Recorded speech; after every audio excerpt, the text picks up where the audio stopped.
Today on the 1012 podcast, I am joined by Ryan Nanni of the Shutdown Fullcast to talk about Mascot Rizz, Week 0, other countries that should host college football games, and play a little game called First Time Matchups. Then Samford of Hero Sports joins us for our annual discussion about Big 12 versus FCS. We're going to break down a little bit on every game, touch on some of the games we find the most interesting, or at least with the highest upset potential. Very excited for this one. Absolutely fantastic episode. Week 0 is next week, people. Season's almost here. The long winter's almost over. So, with all that said, let's get to it. This episode is brought to you by Progressive, a leader in boat insurance. Welcome aboard to Carefree Boating. Here, we don't worry about the what-ifs, because we explore with Progressive Boat Insurance for as little as $100 per year for a basic liability policy. Progressive also offers a variety of other coverages and can help you cover repair costs when you need it. And with discounts like multi-policy, safety courses, responsible driver, and more, your mind can really float free. Cruise on over to Progressive.com to get a quote today and see if you could save. Progressive Casualty Insurance Company and Affiliates. Rate and discounts not available in all states or situations.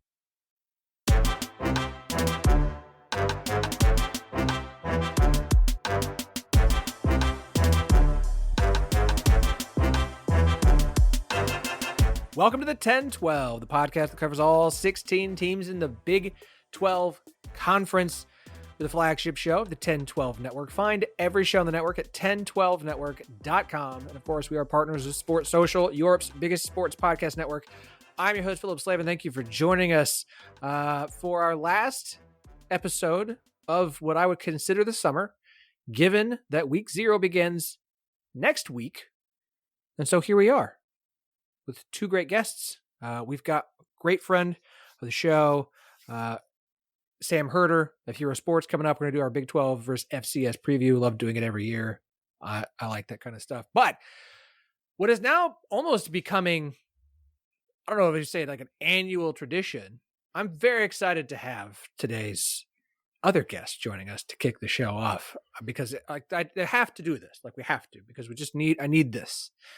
Ryan Nanni of about 1,000 different things, including, most notably, the Shutdown Fullcast. Also, former Bloomin' Onion mascot for the now defunct Outback Bowl, is something we'll bring up a little bit later on. Ryan, welcome back to the show, man.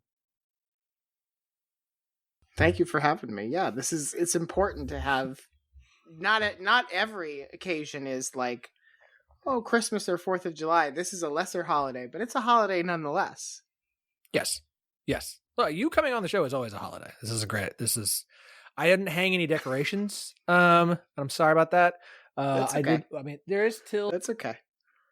Good. Excellent. All right.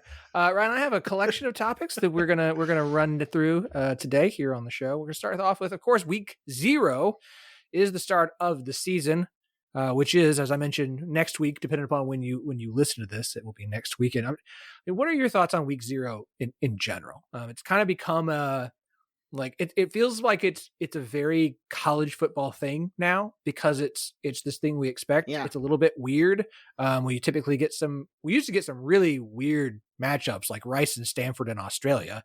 Now we have, of course, the game in Ireland every year. But I'm just curious your thoughts on how Week 0 kind of works overall in college football to you. So I think Week 0 gets a bad rap. Like, I think there are a lot of people who sort of look at Week 0 and are like, ugh, this there's not enough games, or there's not enough games that I care about, or this, that, and the other. And I understand that perspective. At the same time, we don't have a preseason. Football season is not so long like basketball season or something where you're like, well, this is sort of the lead up into conference. It doesn't sort of have that sort of ease in. And I appreciate that Week 0 is a way to sort of not just jump into the deep end a little bit. It is a way to sort of like remember what it is like to watch college football. Is it the full experience? No, but this is us stretching. This is us, walking, doing a lap around the track, just walking, just to get the muscles limber again.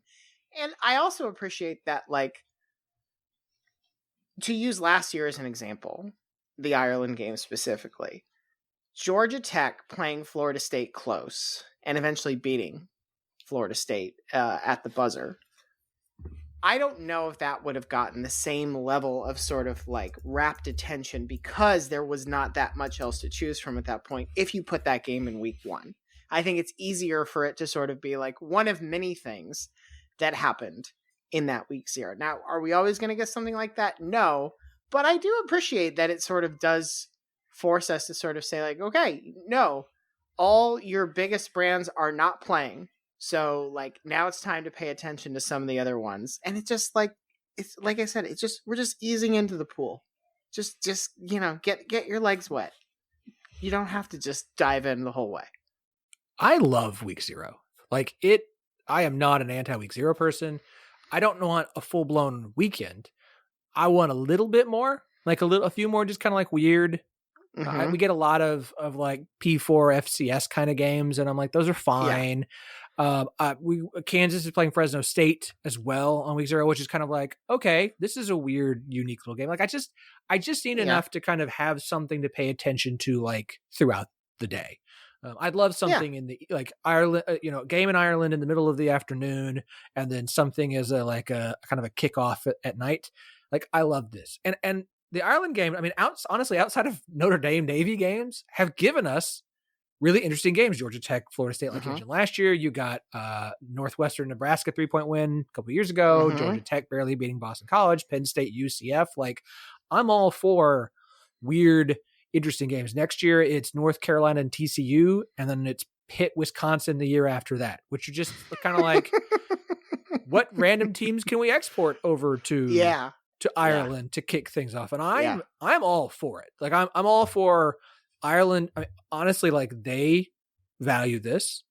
Teams are Power 4 teams are willing to go over there and play in games that otherwise probably would have been a nice home draw for one of the teams. And to give that up to go, I think there's an obvious investment in this game. And I'd love to see one more. Like, I don't know if it's another game in Europe. I know Michigan and Central Michigan have decided they're going to go all the way to Germany to face each other, which makes complete and total sense. But maybe give us a game in Germany, to wrap things up. I'll take a day of football that's not fully loaded, just like as you mentioned, like a great teaser. And if you're looking at it from like the lens of college football now, North Carolina, I haven't done the math here, so if I'm wrong, but I'll live with that. North Carolina flying to Ireland, it's not like that different from North Carolina flying to Palo Alto to play a conference game, It's like, okay, we can all just like take a beat. It's not the end of the world. It's a fun little quirky thing that we do. And I think I like the Ireland game because it's not overdone. Like, yes, maybe the Germany thing will sort of be the opening of, oh no, we're playing 15 games in different continents to start the season. And I think the Australia game was kind of like a flop in that regard in a variety of reasons.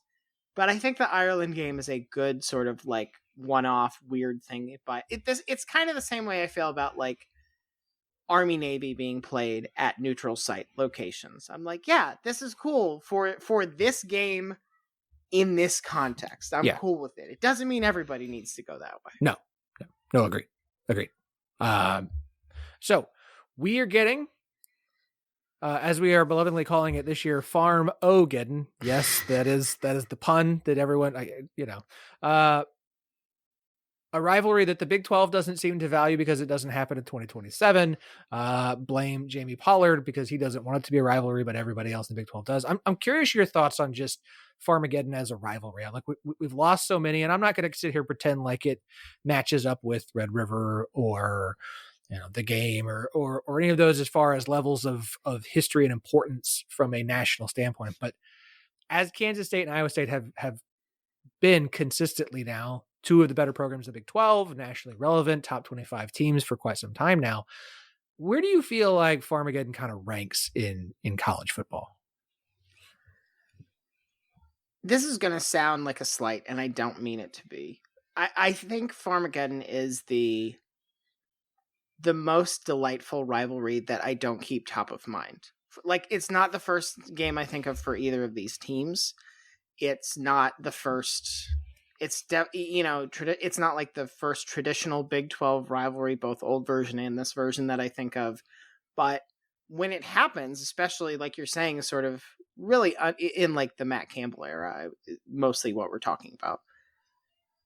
it frequently leads to really fun, delightful results. Like, I think there is something about the way these two teams are built and the style of football that they play that really leads to a really fun football game.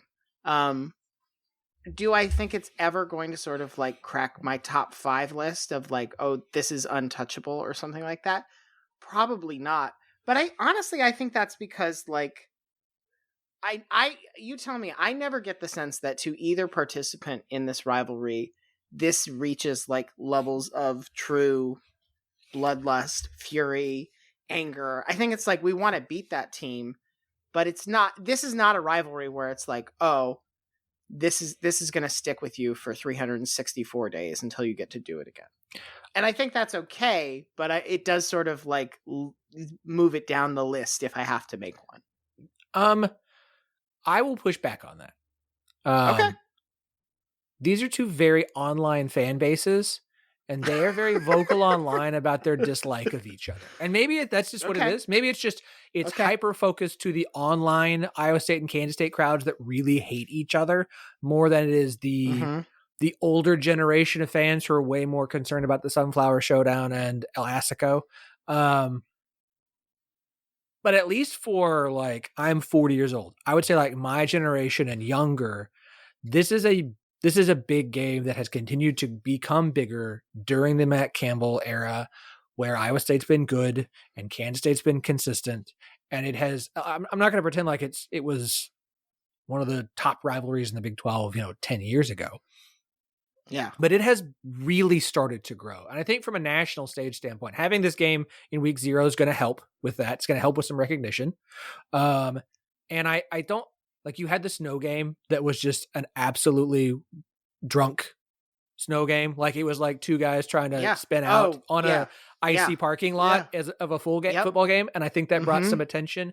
And I think you're going to have a little bit more weird games for it to kind of settle on the national forefront. But it doesn't help when the schools, Iowa State, don't want to treat it as a true rivalry game, don't want to go with the name Farmageddon. And so because you don't have the full support of both athletic departments, and emphasis on both, not like one over the other, more importantly, I think that has hurt it nationally, because it's like, oh, well, that one doesn't matter as much. But if you're kind of in it and in the Big 12 on a regular basis, and you're in those two fan bases, like, yes, I do think this is a big old rivalry that most people nationally understand, but I almost want to blame Iowa State for that, and not the fans and not the team. Jamie Pollard. Maybe, all right, I'll meet you halfway. I think maybe what we are witnessing is something that, with a few breaks, like you say, like weird game or another like snow game that's totally wild, probably not in Ireland in August, but that's fine.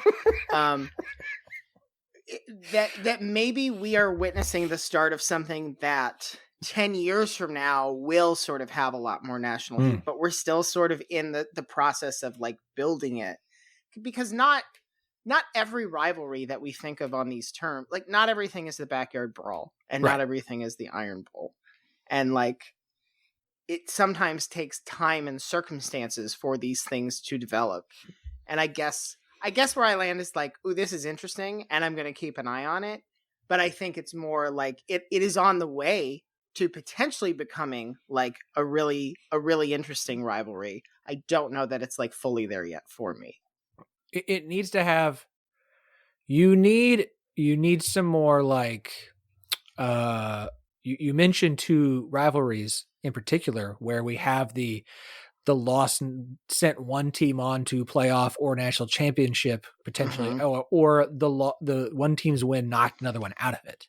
Yeah. And we haven't had anything of that level. I mean, magnitude. We could talk about Iowa State winning last year, had big impact on Kansas State, and had an impact on the fact that Iowa State and Arizona State were in the Big 12 championship game. But like, we haven't had a like, oh my goodness, this upset has completely thrown the college football standings into totally chaos. Out of whack. Right. Yep. So I think I feel like I think we're gonna get one of those at some point, just based off of my expectation of these two programs over the next decade. I'm really hoping that this year's game can help bring some more national attention to, I would definitely say, one of the more underrated current rivalries in college football. Okay. Yeah. I think that's a fair judgment for it, for sure. Okay. Kind of touched on this, but like, if you could pick any other country to host a week 0 college football game, and I say country because it's like the only way you can get the week 0 thing to go. Yeah. Yes, I will give you the stadium all the way in Alaska, but if you could pick any country to be like, we need to do what Ireland's doing. We need to get our own game. Where would you send college football? I would go back to Japan. I know it was not a week 0 thing, but like, I think the Mirage Bowl was very cool. I think it's like a very fun quirk of college football history that Barry Sanders wasn't in New York when he won the Heisman. He was in Japan, And like, I get why. Sorry, go ahead. Was it the Coca-Cola Classic then, or was it? I think that, it sort of like adopted a few different names over the course of its tenure there. And it's sort of like what it was sort of like moved around too. I think that might've been what they called it at that point, but it wasn't a bowl game. It was a regular season game. Like, that was the other sort of like weird part of it. It wasn't a postseason game. I think it would make sense to do it as a week 0 game. I think Japanese sports culture would embrace it, and it would be like I think it would be a cool experience for everybody. I don't know if it's because, like, the Pac-12 under Larry Scott he's sort of bragging about how it was going to turn Asia into its new market, and everything sort of like went downhill from there. But I think if you put it got an interesting matchup and got that going again. That's the other reason why I pick it, is because it's not I think you can sell these things easier when it's like, we're not just doing something to be different. We are bringing something cool back. And I think if we could tell people like, yeah, there's actually this really cool history of high-level teams playing regular season games in Japan, I think that is a thing that we could embrace. And it's certainly now, like, you think about sort of now, back when a lot of these games were played, the television challenges of airing that were very different than they would. Now it'd be like, that's not a problem. That's not an issue at all. So that's the one I would pick. Yeah, no, I think that's a great pick. You had the last one that was played was in 93. Number 10 Wisconsin beat number 25 Michigan State. You had a ranked team there like 4 years in a row. Nebraska and Kansas State played the year before that. Clemson and Duke. Clemson was ranked that year, the year before that. Number 11 Houston beat Arizona State in 1990. Yeah. Of course, the aforementioned Barry Sanders accepting his Heisman from Japan after beating Texas Tech in 1988. So like, they used to send really, really good random but good teams to this game. And look, we're at that point where college football fans love nostalgia and love vintage stuff. I mean, Home Field Apparel's entire thing is nothing but like more vintage, more open the vaults up. Like bringing the Coca-Cola Classic or whatever you want to call it back in Japan on week 0. I mean, you think that you have some sort of like whatever, some games in the morning, then you go to Ireland at 1:00 in the afternoon, Central Time, or in the US. And then to kick things off at night is a game in Japan. Yeah. That sounds like the most amazing college football kickoff kind of weekend you could ask for. It'd be tremendously fun. And I have a feeling like players and fans would get a kick out of it as well. Yeah. Why not? Like, hey, we're going to go to Japan in week 0. Yeah. Like, okay. Yeah. I get to do a thing I probably never might have been able to go do because I'm playing for Washington State and Auburn. Yeah, sure. Perfect game. Perfect game for week 0 in Japan. Pac-12, Japan, Big 12, Mexico. We hardly knew ye. Okay. I have a game for you that we're going to play here. I kind of teased, but I didn't tell you the rules. So here's the new look Big 12. Of course, as we've talked many times about the 16 teams that are here in this conference, has brought us a lot of unique and interesting matchups thanks to realignment. We've gotten a lot of first ever matchups between teams in the Big 12. That includes last season's Big 12 title game between Arizona State and Iowa State, which was supposed to be a first time ever this year. It was the first time ever last year. This year, there are 3 first-time matchups. They're the last ones we're going to see in the Big 12. There are 3 this season. So we're going to play a little game to see if you can guess which ones they are. We're going to play 3 rounds. You're going to get 3 options. One of them is a correct answer. The other 2 are wrong. Okay. So are you ready? I understand the rules and I am prepared to fail. Okay. Round 1. 3 matchups. One of these is a first time ever matchup being played this year. The other 2 are not. Can I ask one clarifying question? Of course. Is every game you're giving me a game that's happening this year? It's just a question of whether it's the first time it's being played or not. Not necessarily. Okay. Gotcha. Good to know. Okay. So does it? Yes, that's okay. So Arizona versus Cincinnati, Colorado versus UCF, Kansas versus BYU. Colorado versus UCF, I feel confident I remember watching last year. So I'm going to eliminate that. The last one was Kansas BYU. Mm-hmm. And the first was Cincinnati. And Arizona. Cincinnati and Arizona. I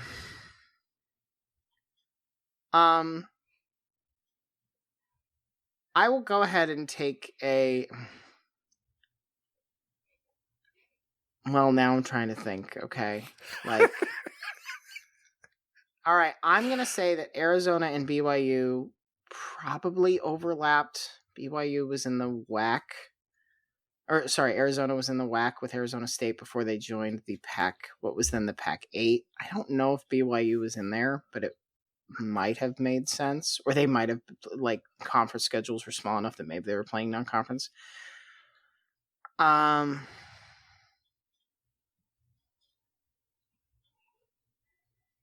Oh, but sorry. No, I've totally talked myself around this. Okay. Yep. Got there. Okay. No, I'll go with my gut. I'll say Arizona, Cincinnati. I'll lean on geographic distance, although I bet there's a bowl game that screws this up. No, you are correct. Congratulations. You got the right one. Okay. You got the first one correct. Despite the fact that U of A has been playing football since 1899 and Cincinnati has been playing football since 1885, these two have never met before in a college football game. You are correct. Colorado UCF played for the first time ever last year. Yeah. And Kansas is 3-0 against BYU, including back-to-back wins in 2023 and 2024. Okay, there you go. All right, so congratulations. You're 1-0 so far. 1-0 so far. All right, so for round 2. Great. Not skunked. That's the important thing. That's good. You did not get shut out. That's good. All right, round 2. Yeah. Colorado versus Houston. Utah versus Cincinnati. Arizona versus Iowa State.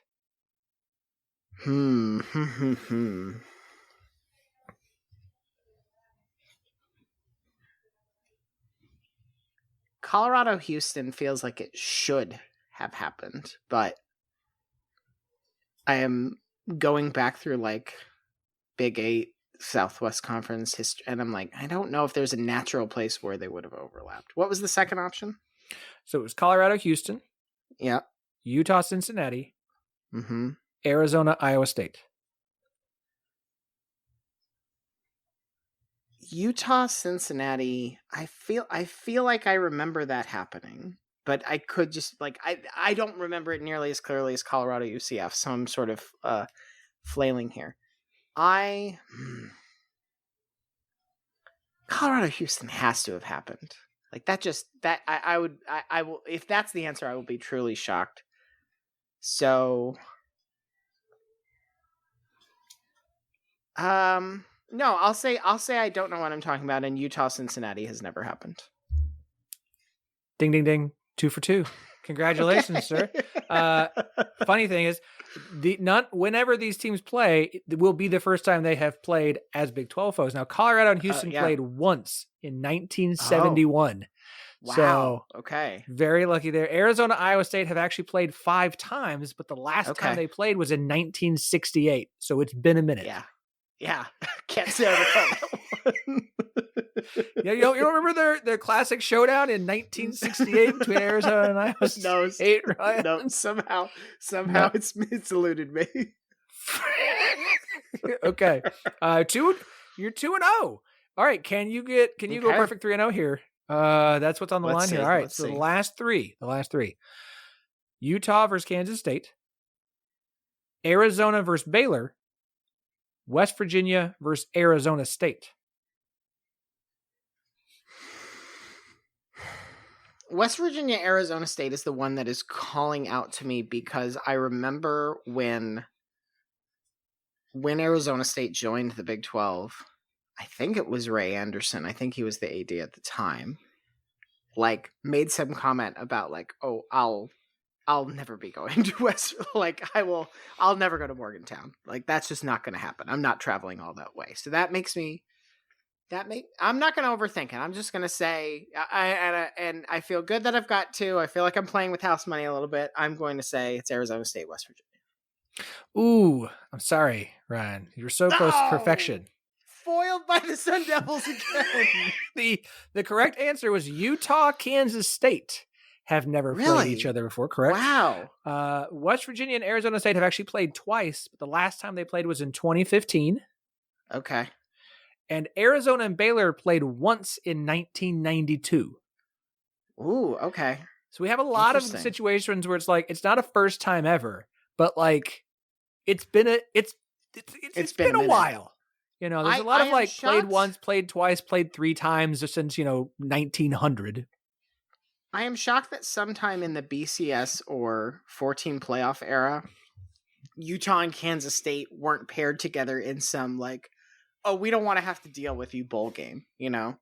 Of like, yeah, congratulations, you each lost one game. You get nothing fun. You have to play each other instead. Yeah, no, I was a little bit surprising. I think that one, I'm pretty excited for that one this year. Yeah. That should be like, look, we know Kansas State's going to win at least 8 games, probably more. I think Utah's going to have a nice bounce back this year. So it's they have to, just how weird last year was. Oh, again, I'll make the same joke I've made 3 times on different podcasts now. When you're going to sit there and like weekend at Bernie's a quarterback for 2 years, like just having somebody who you think should be able to make it through a season is probably a good thing. It's an upgrade, yeah, for your success on the football field. There's somebody who's like, I don't know this reference, and you've made it 3 times now. Just go to Blockbuster and rent the eventually, movie. You know what? Eventually, with the rate we're going now, they'll remake it in like 2 years anyway. It'll be fine. It'll be like a 6-episode miniseries on Paramount Plus or Peacock. Sorry, on Peacock.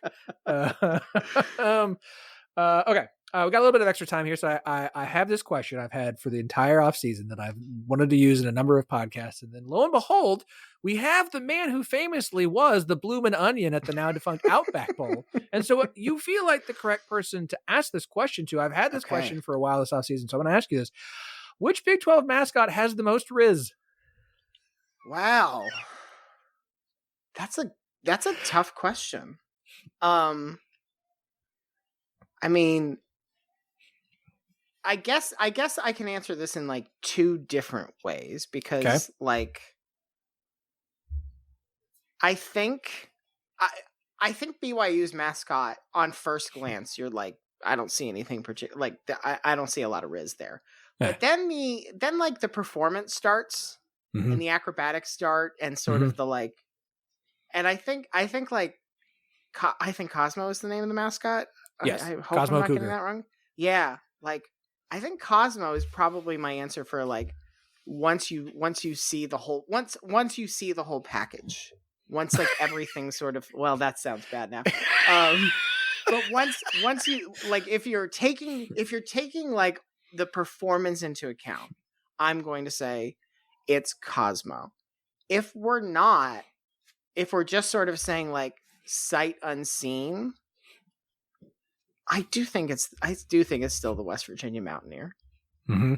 That's good. Like I think like just the sort of like mostly because it's the rare example, especially these days, of like a mascot who you're like, yeah, this could just be some guy. This could just like this is as close to like could just be a guy at this game who just this is how he dresses. It's not. It's a mascot and it's like a whole thing going on. But like I don't watch Texas Tech and think like, "Oh yeah, some fan probably just rode a horse and has a mask on." But with West Virginia, it's like, yeah, that could just be that. Like, there's no reason West Virginia fans couldn't decide to all show up in that gear for one game if they wanted. Like, it would be fine, and it would actually be pretty cool. So I'm gonna say, just like, first glance, West Virginia is my answer. Whole game experience, Cosmo is my answer. So two thoughts. One, I'm definitely clipping the idea of everyone in the stadium dressing like the Mountaineer for a game. And why that hasn't happened, I don't know. It's BYOM, bring your own Mountaineer this weekend. Also, West Virginia travels to BYU on Friday, October 3rd. So I feel like we're going to have a mascot off on that game. Good. And I will now officially be trying to convince both schools to promote it as. Now, can I ask you a question in response? Of course.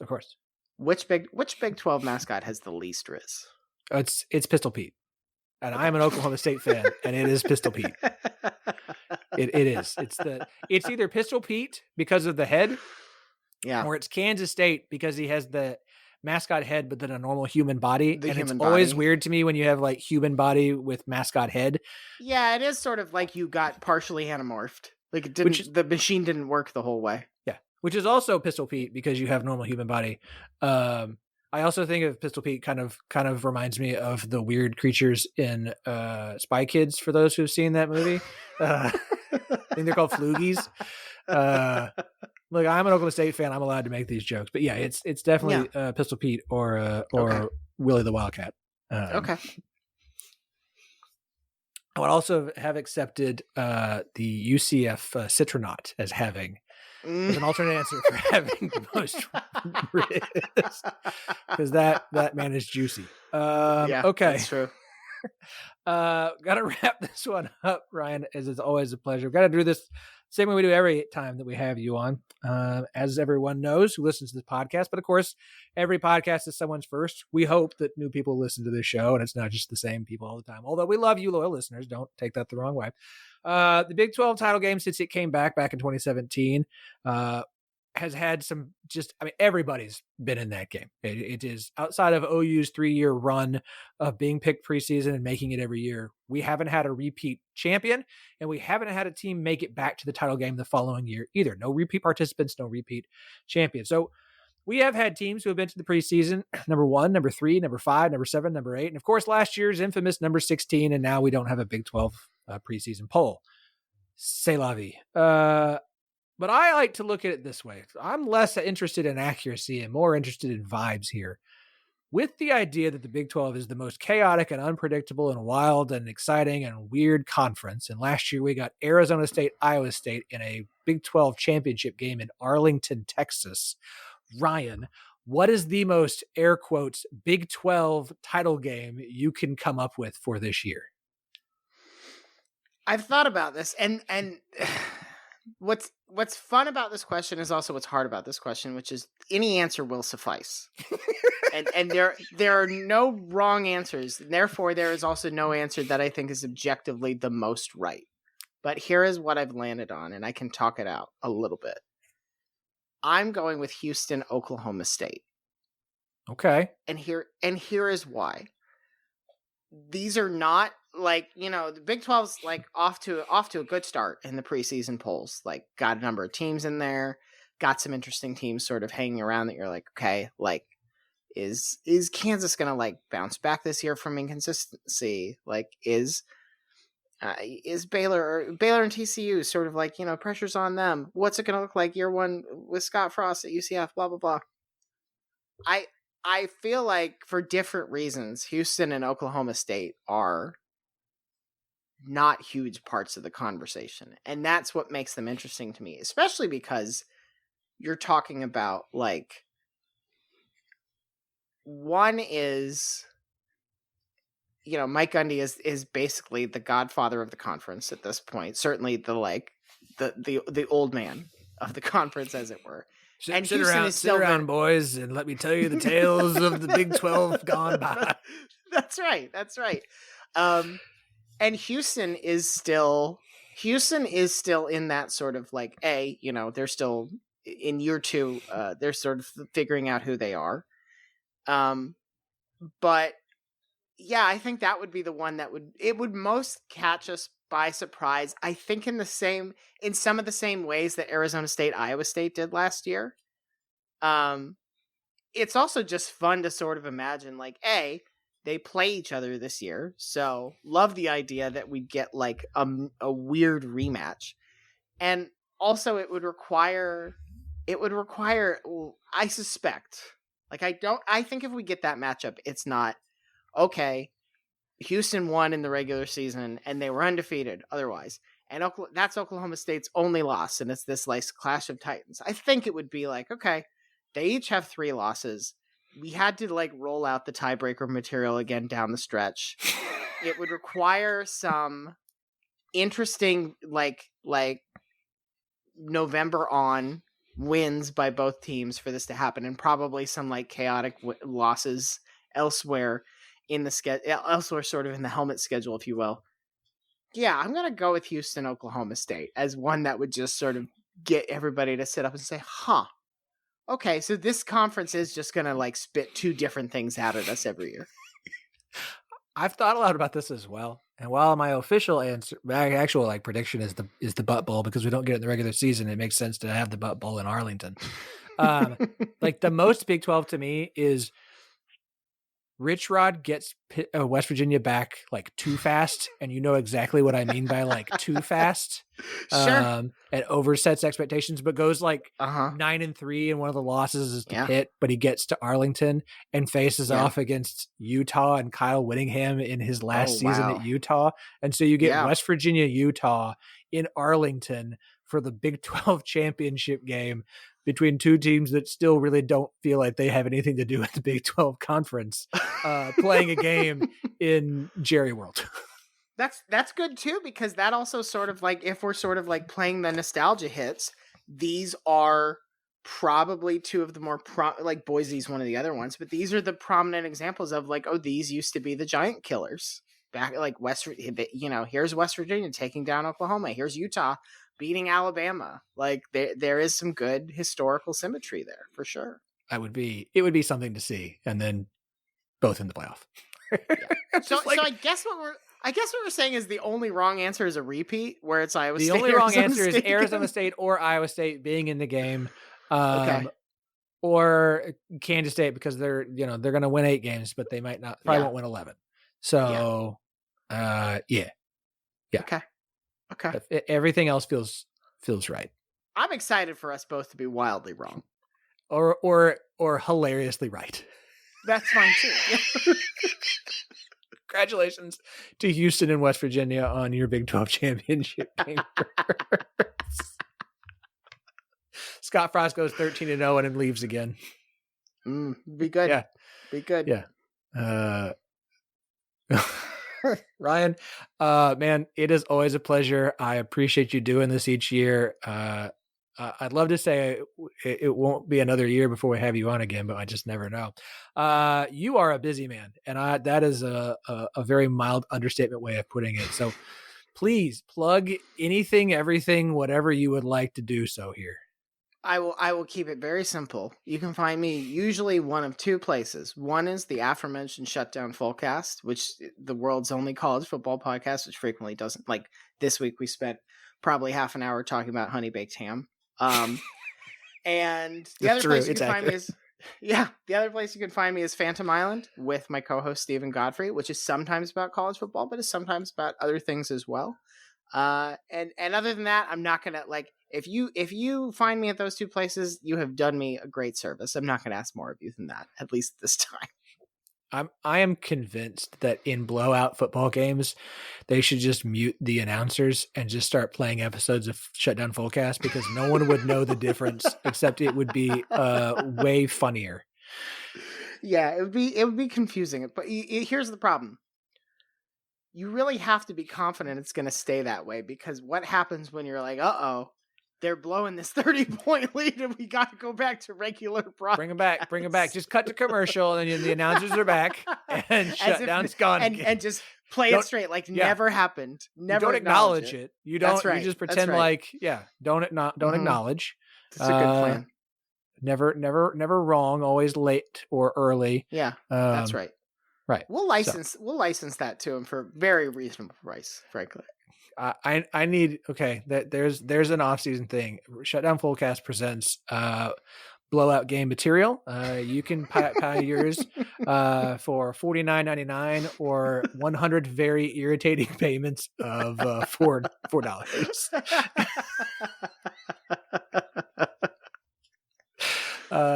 Ryan, appreciate it again as always, sir, and enjoy the season.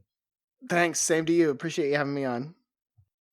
Every year, this is one of my favorite segments to do before the season starts. Big 12 versus FCS. Lump them all together. Talk about the ones that we think have upset potential. Not are going to have upsets. We don't have any games on the schedule like last year. No South Dakota State or North Dakota State. But one of the biggest reasons I love getting to do this every year is I get to have Sam Herder of Hero Sports on the show to talk about FCS football. There's no one I would rather have on to talk about it. Sam, welcome back to the 10-12, friend. Yeah, thank you for having me. I was looking forward to doing this episode. Always a pleasure. Always a pleasure. It's great to have you on. How are things going in FCS world these days? Before we started, I had to remind myself that Delaware is no longer an FCS team, so Colorado does not have an FCS opponent this year. Still trying to get used to that. Obviously, Missouri State made the jump up. There's all this talk about like Sacramento State. It feels like it's always an interesting time because as much as we focus on FBS realignment, FCS realignment seems like it's like a constant anymore. There's so many moving all the time. So what are things like in the football championship subdivision? Yeah, I think there's a little bit of unrest, at least from, fan base perspective. I think when you're talking to head coaches or ADs, commissioners, there's some angst, as well, just to kind of figure out where everything is going in the college football world and where the FCS, fits into it. And with realignments, it's interesting that there has been, a handful of FCS to FBS move ups. But what is also interesting is of that group since 2021, and there's like 6, 7, 8 teams or something like that since 2021 that have moved up. Really only one of them was competing for FCS national championships, and that was James Madison. Sam Houston bubbled up, during the spring season and won. But teams like Kennesaw State and Sam Houston, Jacksonville State, Delaware, Missouri State, they weren't really good enough to win FCS national championships. And that's what makes things so interesting is there is a top heaviness to the FCS where every year it's either going to be North Dakota State, South Dakota State, or Montana State. And there's a pretty big gap between them and everyone else.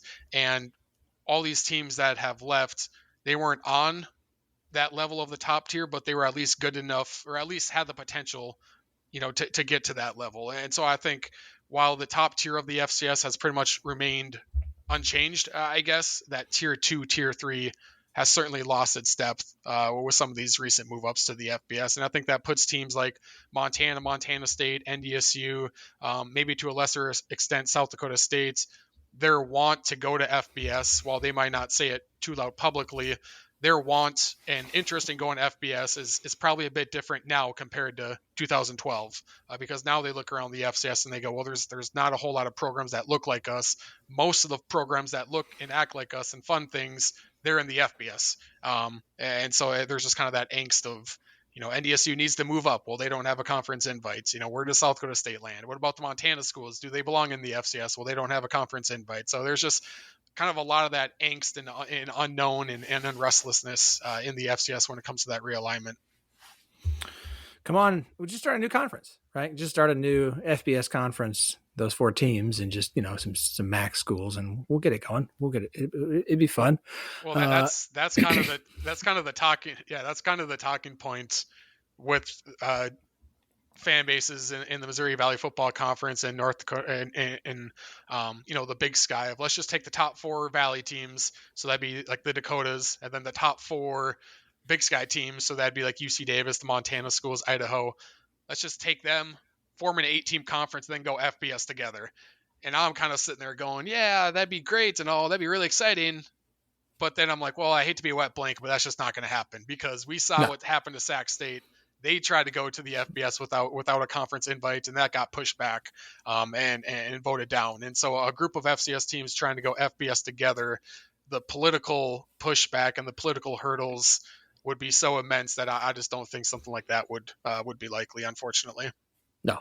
Now that said, I would love North Dakota State and FBS. They would be so much fun and would be better than a lot of FBS teams we have right now because they used to beat them on a regular basis when they're in the FCS. So that would be very heck. We've seen North Dakota State teams beat current Big 12 teams years ago, but it's happened. Almost did it last year with Colorado. So all that segues to we've got some games coming up. Obviously, week 1, week 2, week 3, Big 12 versus FCS. We're gonna start this off by I'm gonna run through the ones that I think have a absolute 0% chance of an upset happening.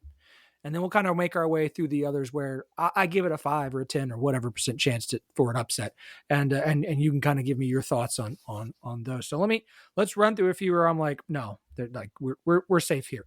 At the very bottom of the list, Cincinnati versus Northwestern State. However you feel about Cincinnati, and I've made my feelings on Scott Satterfield very, very well known. I do like the roster, and I do like Brennan Sorsby, and Northwestern State's coming off an 0-12 season from last year. I feel pretty confident that Cincinnati is going to be able to beat Northwestern State in week 3, September 13th this season. Utah versus Cal Poly. Look, feel how you want about Utah and their disappointing year last year. The defense is still going to be good. The offense is actually going to have a quarterback who that isn't going to be, weekend at Bernie's out there on the field, just kind of being wheeled around. Utah is going to be good, and Cal Poly is coming off of a 3-8 season in 2024. Even with Mason Rivera coming back for Cal Poly, one of the best returning safeties in the FCS level, I feel very confident Utah is going to beat Cal Poly. Same thing for UCF. UCF is one of those teams I was like, "Whoa, I better see who they're going to play. They may be my number one." Nope. They're playing North Carolina A&T, who went 1-11 last year. And so unless Sam says, no, major changes there, you need to watch out. I feel pretty good that UCF, even with my low expectations for them this year, should be able to take care of North Carolina A&T. Arizona was another one I kept an eye on and said, I don't have high hopes for them. Brent Brennan, maybe on a hot seat in year 2. They're facing Weber State in week 2, who's coming off of a 4-8 season last year. I feel pretty confident that Arizona should come away from that with a victory. Texas Tech, high expectations for this year. One of the easiest non-conference slates we've had. Going up against the Golden Lions of Arkansas, Pine Bluff, that's a win. It's name your score for Texas Tech. Whatever the total is, Texas Tech will do all of the work for it and will come away without any problems. Kansas, look, they've lost a lot from last year's team. Still got Jalen Daniels, and I still feel confident about them against the Seahawks from Wagner, who had 4-8 last year. Last one, BYU versus Portland State. BYU may not have their returning quarterback.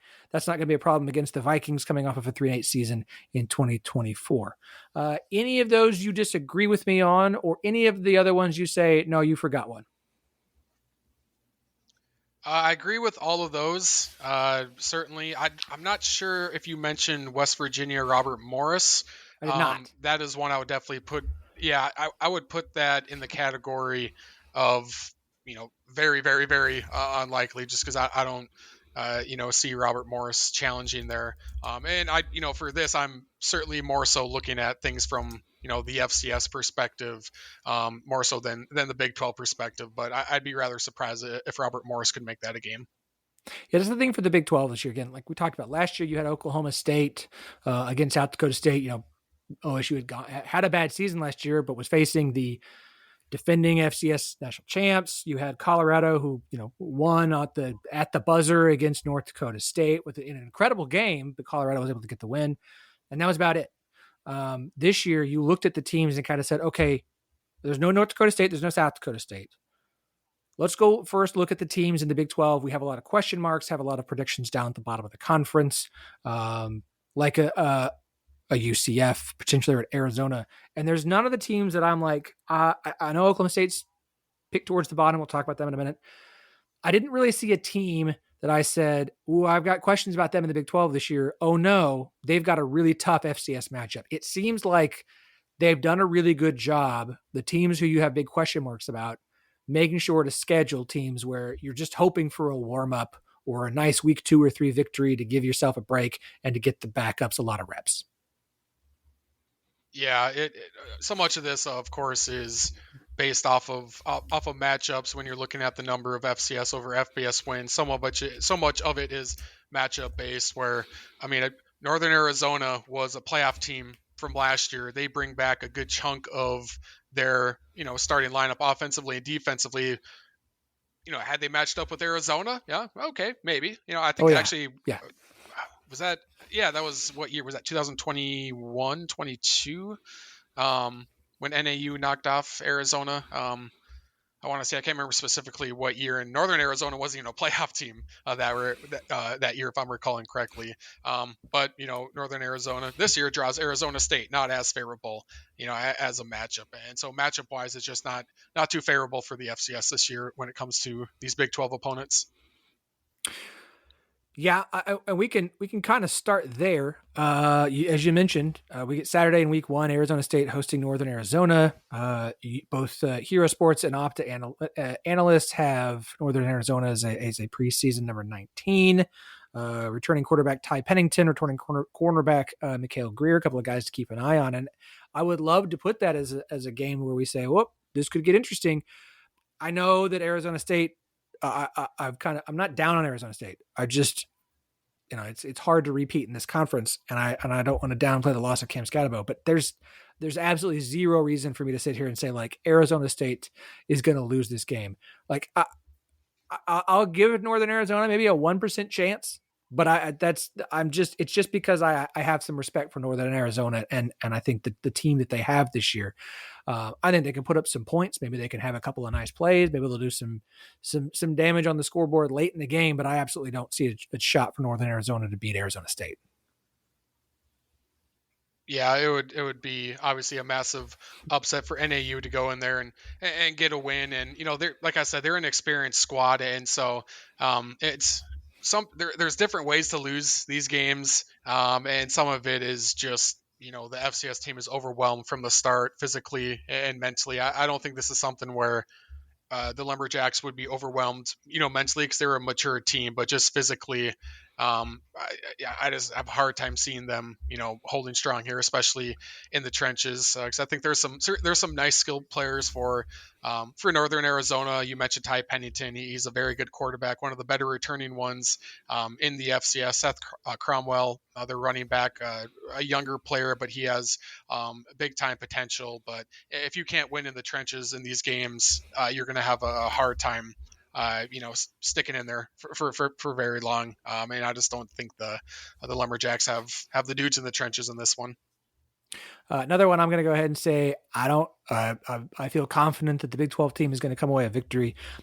Baylor in week 3 going up against Samford. Now, Samford's got a really good returning cornerback in Heel Perkins, who's transferred over from Fordham. A returning quarterback in Quincy Crittenden, who as you can talk about here in a second, seems like he's a pretty good QB.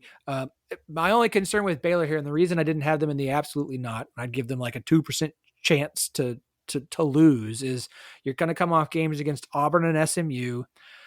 I believe Baylor will win both of those and be fine for Samford. But if things start funny, if things get weird or some craziness happens to Baylor going against a team that I wouldn't expect them to lose to, just because it's that week 3, like in theory, they're just getting to have a nice break before they start Big 12 play after a one of the more difficult starts in the country in weeks 1 and 2. I don't think Baylor's going to lose to Samford at all. I just thought it was a little bit of an interesting one just after those first 2 weeks, Baylor getting their FCS game in week 3.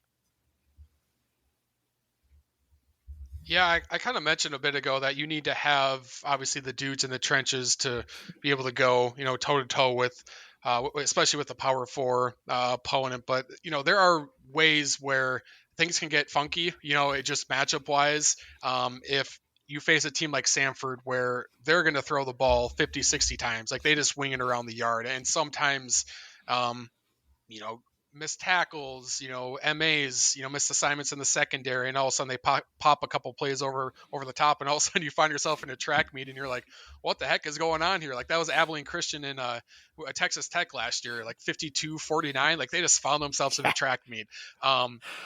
It was. I wish I could remember these years off the top of my head, but it was either 2017, 2018, 2019, something like that. Samford went to Florida and pushed Florida. Had a really close game because they were winging the ball all over the field. Devlin Hodges, I'm pretty sure, was the quarterback for Samford then. And he has had some time in the NFL. Quincy Crittenden is a good quarterback. I don't think he's quite to the level of Hodges, but again, matchup wise, like you said, highly unlikely that Samford gets an upset here. But if they can, wing the ball all over the place and find some matchups, hit some big explosive plays, and all of a sudden you get in that goofy track meet style, maybe it's one of those games where Samford's only trailing by 7 points at halftime, and you're kind of going, okay, this is getting a little interesting here. Look, the question for Baylor heading into the season is their secondary. So, again, I don't think Baylor's losing this game, but it's at least something to be it's an interesting matchup to keep an eye on. Definitely one of the more underrated ones potentially for the Big 12. You mentioned Abilene Christian. They're going to face TCU. TCU is going to host them in week 2. Abilene Christian Hero, you guys had them at preseason number 24. Opta Analyst had them at preseason number 16.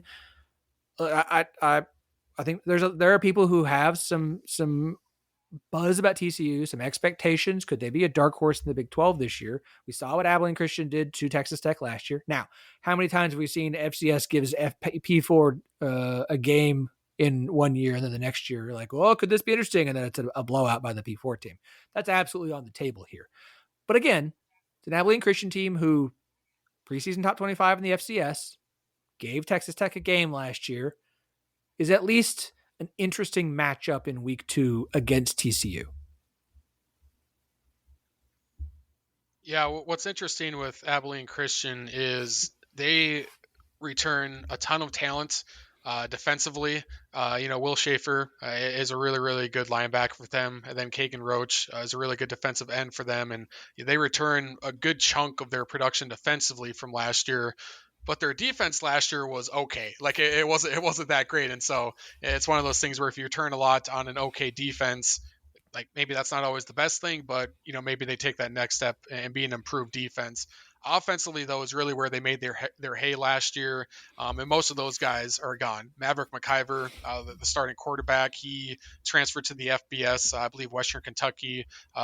Some of their top 2 wide receivers are gone. Their top running back is gone as well. Their entire starting offensive line is gone, and so really rebuilding the offensive side of the football. What's interesting with them is they do return a quarterback named Stone Earl, who actually started 8 games as a freshman for Abilene Christian in 2021. Then he transfers out to the FBS, bounced around at a couple of different schools. He started a handful of games last year at Marshall, and now he's back at Abilene Christian. And so you actually see this instance a decent amount of times, not a ton, where an FCS guy transfers to the FBS and then eventually finds his way back to his FCS team. And Stone Earl is one of those guys at the quarterback spot for Abilene Christian, but they're going to need to find, running back, wide receiver, offensive lineman to help them out this year. All right. 2 I want to kind of do back to back here for what will be very obvious reasons in a minute. Kansas State, week 0, and Iowa State, week 0, both going to Ireland to play Farm Ogeddon, as we're all liking to call it now, over there in the Emerald Isles. Going to be a big game in week 0. You're going all the way overseas. Now you're going to have plenty of time to come back home, get back on a regular time schedule. But it's still going to be a weird thing. Are you going to lose to a rival in a Big 12 game in week 0, fly all the way back to the U.S. and have to shake that off before facing off against 2, especially in the case of Iowa State, solid FCS programs. Iowa State's going to play South Dakota. You guys have South Dakota with the number 2 returning quarterback in FCS this year with Aiden Bauman, as well as a really good returning safety in DeJuan Lewis, who's transferring over from Lamar. We'll start there before we get to Kansas State.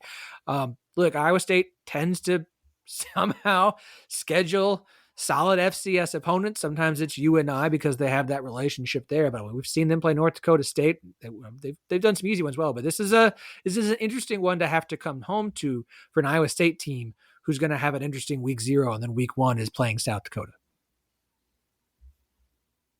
Yeah, and Iowa State, last year when they played UND, that was much closer than what I anticipated with last year's matchup. And now with Iowa State playing South Dakota, USD is preseason top 3, preseason top 4, in the FCS, and they have legit FCS national championship aspirations. Now, if we were to talk about this Iowa State South Dakota matchup in January, after the winter transfer portal period ended, I would have said, like, man, that could be an FCS over FBS upset. Like, South Dakota is loaded coming back, coming off of a semifinal appearance.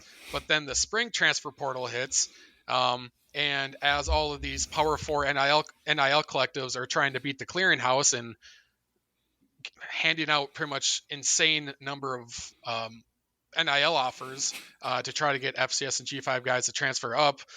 South Dakota lost 3 starting offensive linemen, 2 of them NFL draft prospects at tackle. They lost their top returning tackler. They lost one of their top returning defensive backs. They lost a guy on the outside who's one of the more explosive weapons. And all of a sudden you look up and you go, South Dakota went from maybe the favorite to win the FCS national championship to a whole new starting offensive line, and even more question marks on the defensive side of the football. And that was kind of the unfortunate part with USD is, and I've heard this from USD is, some of these guys that left, like they were getting tampered with. They turned down NIL offers and said, no, I want to stay at USD.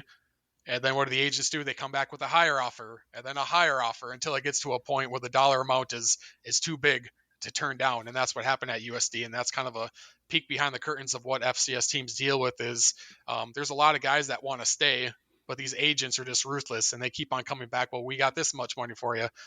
No. Okay. Well, let me get back to you. Maybe we can raise that by $100,000. And so I've heard there's been some crazy NIL deals offered to some of these FCS standouts. And so I still think South Dakota is going to be a good team this year. Aiden Bauman is one of the top returning quarterbacks in the FCS. He started his career at Iowa State, actually a handful of years ago. He's been the starting quarterback for USD now for the last 3 to 4 years. Charles Pierre Jr., I think, is the best running back in the FCS. When he gets in space, he's really, really good. And I think USD likes overall what they can. They're a developmental program, and so the Yotes like what they have coming up on the offensive line. They like some of the talent that's going to step up defensively, even though most of that production is going to be replaced. So I could see this being a sneaky competitive game, but, again, to kind of wrap this up, this USD team, it looks quite a bit different than the USD team we thought we were going to get back in January, but then, the spring portal hits and kind of hit them pretty hard. Yeah, and typically we see Iowa State, the reason you get these close games with FCS teams is because Matt Campbell comes out super conservative and doesn't want to reveal his cards until he has to when he gets the Big 12 play. But when you're starting your season in Ireland against a Big 12 team in a rivalry game, he may still go conservative just because they don't feel like they need to go big. But at the same time, you're going to have plenty of things on tape. And so it'll be interesting to see how they handle this week 1 versus a typical week 1 when it is the first game on the schedule. The other team, as I mentioned, the other half of that rivalry, Kansas State playing North Dakota. So we got Iowa State versus South Dakota, Kansas State versus North Dakota after a week 0 matchup in Ireland and the Farmageddon. Just, I don't know. Look, North Dakota is not on the level of South Dakota coming into the season, but they are a team that has been receiving votes in most of the top 20 preseason top 25 polls. They got a returning safety in Zach Lewis, who's a transfer from Northern Arizona that I know you guys have written a bit about. Again, same situation. Are you coming off of a win in Ireland? Are you coming off of a loss? What is the situation when you get home? And then you're playing an FCS team that I don't expect Kansas State to lose to. But again, we're talking about an unusual and a unique situation against what is a should be a solid FCS team this year. Yeah, that's really honestly the best way to describe UND is they're solid. They're not bad, but they're not great. They've obviously lived in the shadows of North Dakota State and now South Dakota State, and now South Dakota has risen up to be in that elite FCS tier, and UND is kind of hanging out there as a solid program, right? Solid records.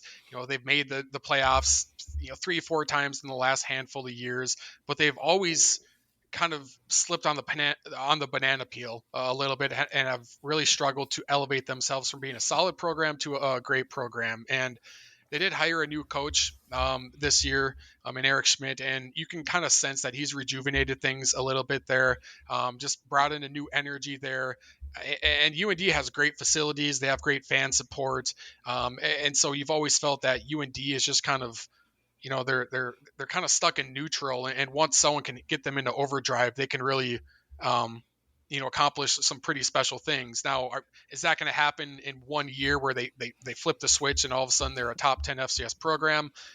I don't think so necessarily, but I do think you're going to see an improved UND squad this year. A really experienced offensive line, which is always super valuable. I really like their running back room as well. Gavin Zebarth is a physical runner, and he's been around for a while. But then Seidel is a really explosive running back as well. But they definitely have work to do, talent-wise. I think they have potential to be an FCS playoff team this year, but I think they have a ways to go to really hit that top tier elite level, in the FCS. And so, it's not as sexy as a storyline as Aiden Bauman, going back to Iowa State, but obviously like Chris Kleiman, and there's a lot of NDSU guys on that staff. And so playing UND, like I really don't know if that's really an angle or a storyline there, just because while they were at NDSU, it really wasn't much of a rivalry between the Bison and UND. But NDSU is going to be, or those former NDSU coaches are going to be familiar with UND and their style of play and their schematics, and they'll probably tell the room that FCS is nothing to be messed around with, and try to get that message across. But it maybe it's something like last year UND Iowa State, where it's closer than many of us expected, but you never really felt like last year Iowa State was going to lose that game. And Right. You probably are going to feel the same way this year, where maybe it's closer than expected, but you always kind of feel like, all right, Kansas State, they're hanging on to a 14-point lead. UND's kind of hanging around, and then K-State scores with 4 minutes left, goes up 21 and, kind of for sure seals it at that point. Yeah, I like that call. All right, last two we got to touch on are the two that I'm most interested in for very different reasons. I'm going to start with Oklahoma State facing UT Martin week 1 on a Thursday night. UT Martin, look, not top 25. They're receiving votes. But what's really interesting to me in this one is you have an Oklahoma State team who has an entirely new coaching staff.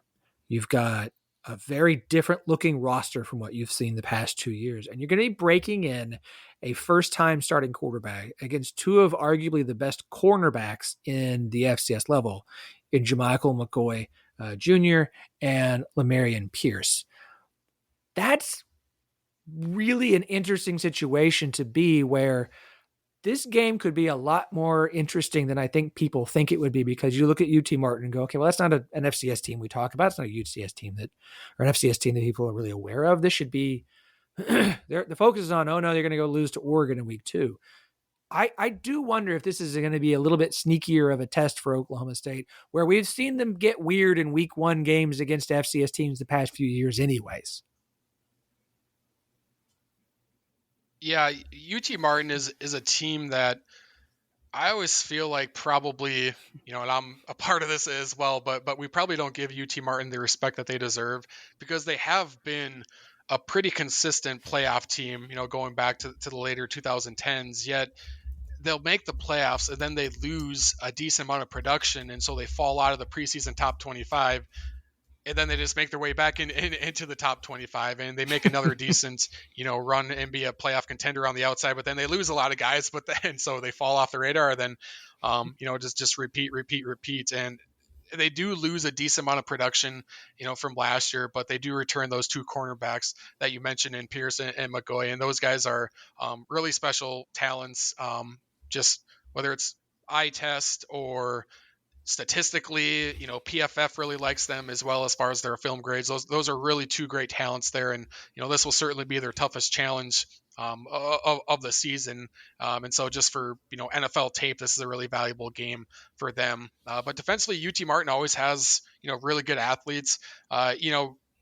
Sometimes you can tell the difference between an FBS and FCS team, and just the body types. Like an FBS team will trot out a 6'5" defensive end. Meanwhile, in the FCS, you have 6'2" and 6'3", defensive ends. FBS, maybe there's 6'1" cornerbacks. FCS, they're 5'9", 5'10" cornerbacks. Like just different body types and different overall athleticism there. But UT Martin, and some of it is FBS to FCS drop down transfers, but they do really have some really great athletes, and guys that's look the part defensively, and they were pretty tough last year defensively, but I think it could be an intriguing matchup, but they definitely have some holes to fill, and a lot of question marks for me offensively for UT Martin as well. It feels like a game that's like OSU 10, UT Martin 7 at half. Starting quarterbacks thrown 2 interceptions to the corners. OSU pulls away for a 24-13 win, and everyone's like, well, we won by double digits, but we certainly don't feel great about it. The last one they hit on. Yeah. Where if I had to pick a game to say, if I'm going to give one the highest chance for an upset, and that would still only be like 20-25%. It's Stephen F. Austin and Houston in week 1. Stephen F. Austin, preseason top 25, according to Hero Sports and Opt Analyst, returns also a really good corner in Charles Demings, returns one of the best returning quarterbacks in the FCS in Sam Vidlak, who transferred over from Montana. Again, Houston was better than we expected last year. I would expect Houston to take a step forward this year, but you're replacing your coordinators. You have a new quarterback. Houston's a program on the rise, and it's being built right. Even programs moving in the right direction, a steady incline can still have occasional drops. This one just interests me in week 1 because I just don't know what to expect from Houston out of the gate this year. I would expect them to potentially be in line for a bowl game by the end of the year. But I don't know what to expect in week 1. Against what should be a solid Stephen F. Austin FCS team here with a good quarterback. Is this the most interesting game to me of Big 12 versus FCS this year? Yeah, I think this is, top 2. I think South Dakota, Iowa State is maybe to me the most intriguing. More so from a gauge perspective for USD, just to see, because again, I don't expect USD to go there and win, but how close can they keep it?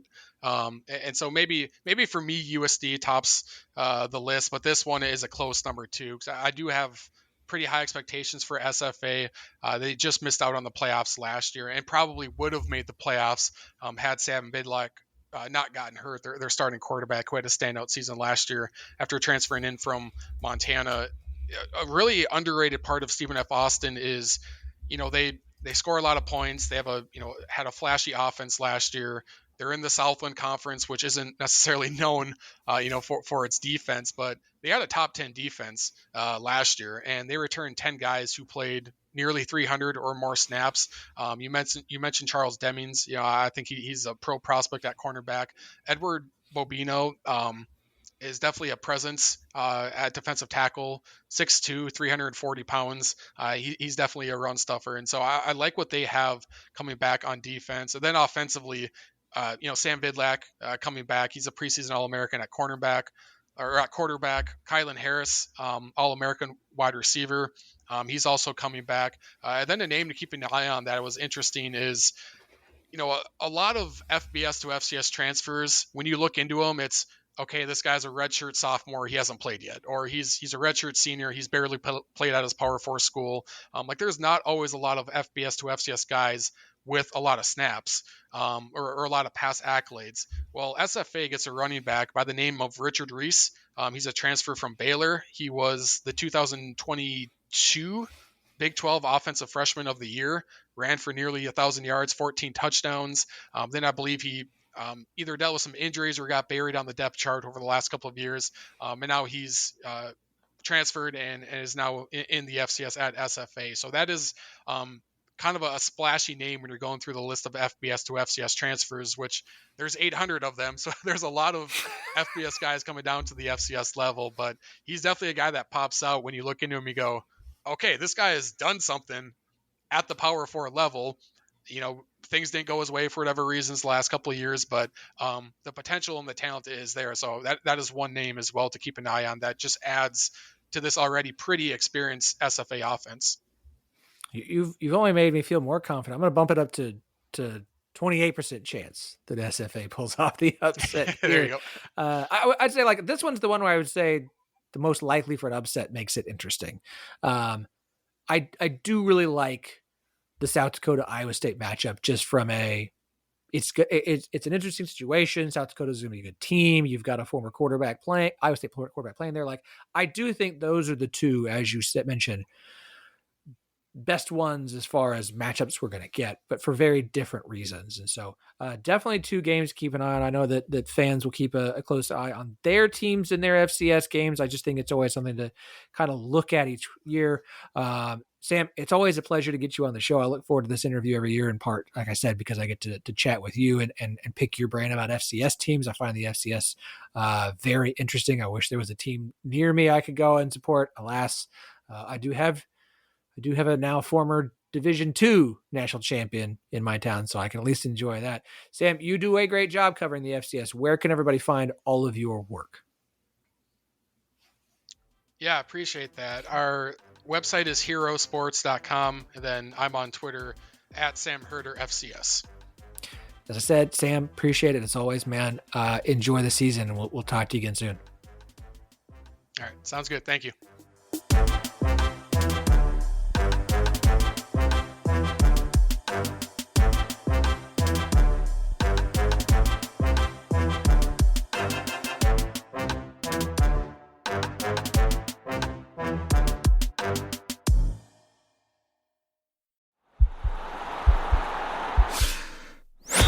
This podcast is part of the Sports Social Podcast Network.